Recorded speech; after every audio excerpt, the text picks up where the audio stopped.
அதில் எந்த விதமான மாற்றம் இல்லை. நாம் தமிழருக்கு அவர் உண்மையிலே வந்து தமிழ்நாடு முழுக்க தொண்டை தண்ணி வத்த மிகப்பெரிய திட்டங்களோட, லட்சியங்களோட, கனவுகளோட, அருமையான திட்டங்களோட சீமான் வந்து களமாட்டினார்.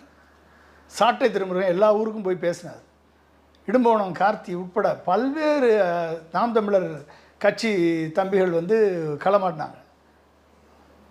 வாங்கின 8% கூட இல்லையாம்மா இந்த முறை. அதுவும் 4% கீழே குறைஞ்சிருச்சே.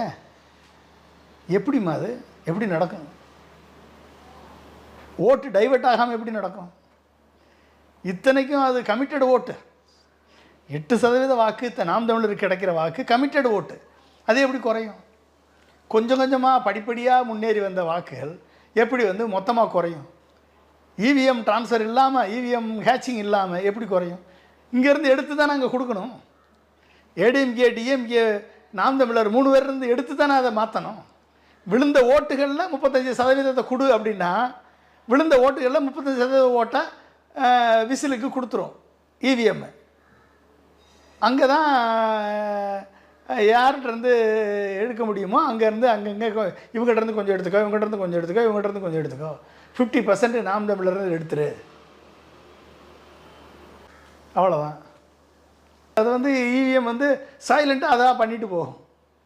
இப்போ நீங்கள் ஓட்டு ஸ்லிப் எண்ணுங்க, விவிபேட்டை எண்ணுங்க. திமுக விவிபேட்டை எண்ணுவதற்கு முயற்சி எடுக்கணும். நீங்கள் வந்து சுப்ரீம் கோர்ட்டில் இன்றைக்கி வாதாடணும்னா 1 மணி நேரத்துக்கு 30 லட்ச ரூபா ஃபீஸ் வாங்குறாங்க வழக்கறிஞர்கள். என்னால் கொடுத்து வாதாட முடியுமா? நம்ம நாளே சப்போர்ட் கொடுக்கலாம், அறிவார்ந்த சப்போர்ட் கொடுக்கலாம், என்ன கேள்வி கேட்கணுன்றத நம்ம டெக்னிக்கல் இன்புட் கொடுக்கலாம். ஆனால் வாதாட வேண்டிய பொறுப்பில் இருக்கக்கூடிய காங்கிரஸும் திமுகவும் தான் வாதாடி இருக்கணும். சுப்ரீம் கோர்ட்டை போய் வாதாடி இருக்கணுமா இல்லையா? விவிபேட்டை என்ன சொல்கிறது? என்ன பிரச்சனை?